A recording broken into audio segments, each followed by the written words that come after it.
네, 이제 대통령 선거가 48일 앞으로 다가왔습니다. 어느덧 50일 안쪽으로 들어온 상황인데요. 자, 오늘은 저희가 더불어민주당의 이재명 대선 캠프 선대위원장 맡고 계신 윤호중 의원님 모셔서 이번 대선 민주당 특히 이제 이재명 캠프 어떻게 준비하실지 여쭤보려고 합니다. 어서 오십시오, 의원님. 네, 안녕하세요. 반갑습니다. 진짜 오랜만에 뵙습니다. 예. 인터뷰를 너무 안 하셔가지고 모시기가 어려워요. 그렇진 않고요. 안 불러주신 거 아닌가요? 아닙니다. 모시려고 하는데 네. 생각해 보니까 그 계엄 과정에서 그 탄핵 과정에서 제가 그 국회 본관에서 한번 맞습니다. 인터뷰를 한 적이 있고 그리고 이제 모시게 됐습니다.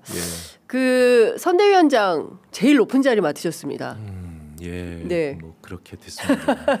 이재명 대표가 뭐라고 하면서 맡아달라고 하시던가요? 뭐라고 하시기보다 어떻든 좀 맡아줬으면 좋겠다 이렇게 꽤 일찍 전화를 하셨어요. 한 달 넘게 전이었던 것 같은데요. 네. 그때는 이제 선대위원장이라고 말씀 안 하시고 캠프의 좌장 선대본부장을 맡아달라 그렇게 말씀을 하셔서 알겠습니다. 그렇게 말씀을 드렸어요. 그 뒤에 근데 시간이 좀 길어지다 보니까 기사가 막 나왔지 않습니까? 그래서 이제 이렇게 언론에 좀 흘러나가면 대개 인선을 바꾸지 않습니까? 그래서 이제 바뀌겠구나 이렇게 생각을 하고 있었는데 마지막에 이제 최종 발표할 때 돼서도 계속 맡아달라고 그러셔서 이게 굉장히 일관성이 있으시다. 또 일관성은 또 하나가 있어요. 아까 본부장 말씀드렸잖아요. 발표를 또 본부장으로 하셨잖아요. 그러니까 국회 소통관에서 발표할 때. 그래서 이제 그동안 선대위원장 맡게 됐다면서요. 이렇게 기자들이 질문하면 아직 전 그런 말씀 못 들었습니다. 이렇게 얘기를 했는데 그게 거짓말이 아닌 것을 그렇게 이제 입증을 해주셔서 그렇군요. 근데 이번 대선은 사실 상당히 이제 갑자기 이 비상계엄과 내란 사태로 빚어진 이제 선거였고 예상하지 못했던 선거지 않습니까? 그래서 이제 선거 준비 기일도 짧고 그래서 어디에 좀 포커스를 두고 어떤 준비를 좀 하고 계신지요? 선거 기간이 시작할 때 48일 남았다 이렇게 말씀을 하셨는데 지금 오늘 이제 후보 등록일 아닙니까? 그래서 이 짧은 기간 동안 이제 경선도 치러야 되고 본선도 치러야 돼서 이 대선 행보로서는 할 수 있는 게 많지 않습니다. 그래서 일테면 너무 정쟁적으로 이렇게 경선 그 자체에 매달리기보다는 그러니까 국민과 지지자들을 상대로 지금 심각하게 문제가 되고 있는 이런 경제나 민생 문제, 그다음에 이제 이 내란으로 인해서 우리 민주주의도 상처를 입었는데 이런 이제 민주주의도 치유하고 또 경제 민생도 치유하는 그런 치유의 대안을 내놓고 비전을 보여주는 그런 과정으로 생각을 해야 되지 않을까 싶습니다. 근데 지금 사실은 어제 첫 행보가 AI. 그리고 AI에 상당한 예산을 100조? 투입하면서 정말 그동안 없었던 새로운 패러다임의 국가를 만들겠다라는 게 이제 이재명 후보라고 해야 되겠네요. 이재명 후보의 이 구상이시죠. 정치 구상인 건데 실제로 사실 AI에 대해서 AI 하지만 전문가들 아니면 잘 모르는 측면이 있어서 이재명 대표가 어느 정도로 이 AI를 가지고 세상을 변혁하는 바꾸는 기재로 삼으려고 하는 건가요? 전문가들은 이렇게 이야기합니다. 보통 이제 지금 IT나 디지털 경제가 될 때는 디지털 트랜스포메이션, 그러니까 DX 이렇게 표현하잖아요. 디지털 전환, 이렇게 이야기를 해왔는데 이 AI는 AI 모프라고 그럽니다. 변태, 변신. 그러니까 경제의 체질 자체가 그냥 전환 정도가 아니라 하던 거를 디지털화하는 게 아니라 완전히 변태라고 할 정도의 그러니까 이 변신, 탈피 이런 정도의 변화를 가져오지 않으면 안 된다. 이런 건데 우리나라는 이 IT 선진국으로 쭉 해왔기 때문에 AI 부분에서 앞서가고 있지는 않지만 그러니까 미국, 중국에 이어서 현재는 세 번째 정도를 가고 있습니다. 네. 근데 이거는 전부 AI 기업들이 다 열심히 해서 이루어진 거고요. 정부 투자가 전혀 안 되고 있어요. 근데 요즘은 이제 일본도 한 2년 전서부터 뭐라고 하냐면 디지털에서는 뒤졌지만 AI는 앞서가자. 이러면서 정부가 정부의 발주 물량에서부터 예산 투자를 하기 시작을 했습니다.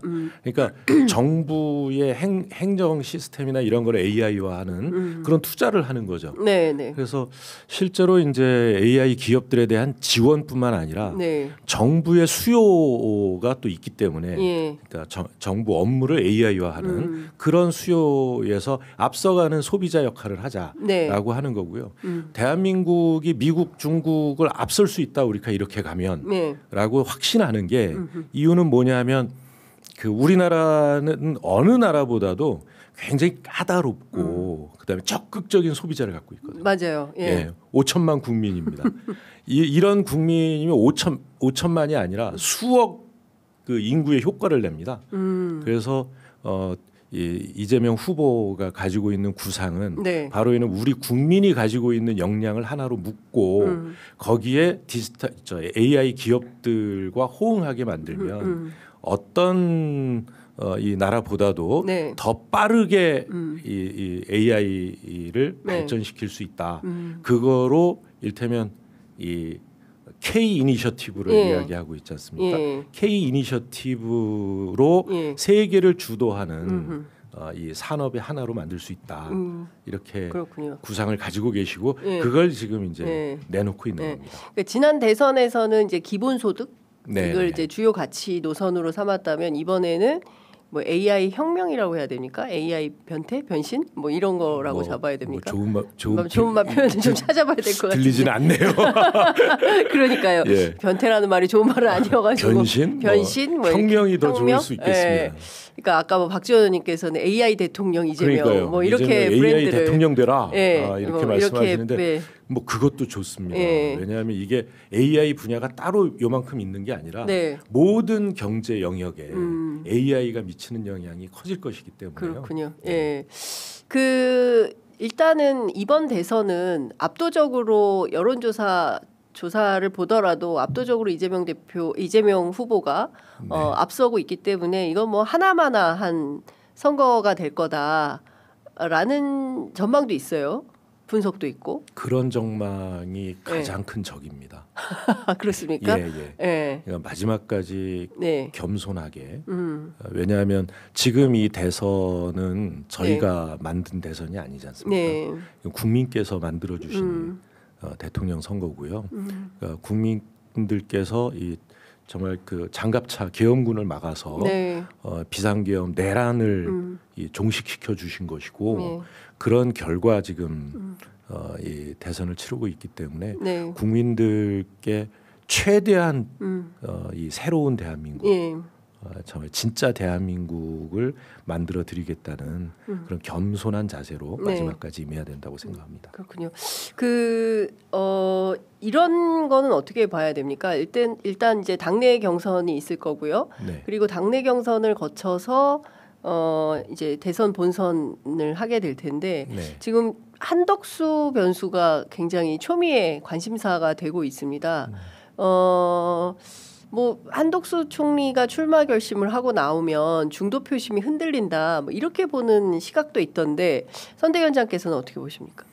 뭐 그 상대 후보를 제가 폄하할 생각은 전혀 없습니다만 권한대행하면서 보여주신 모습은 특히 헌재 재판관 2명을 추가 임명을 했지 않습니까? 이것은 이제 이 파면된 대통령에게 권한을 행사하게 한 겁니다. 자신의 권한이라고 이야기하지만 실제로 그 권한은 파면된 대통령이고요.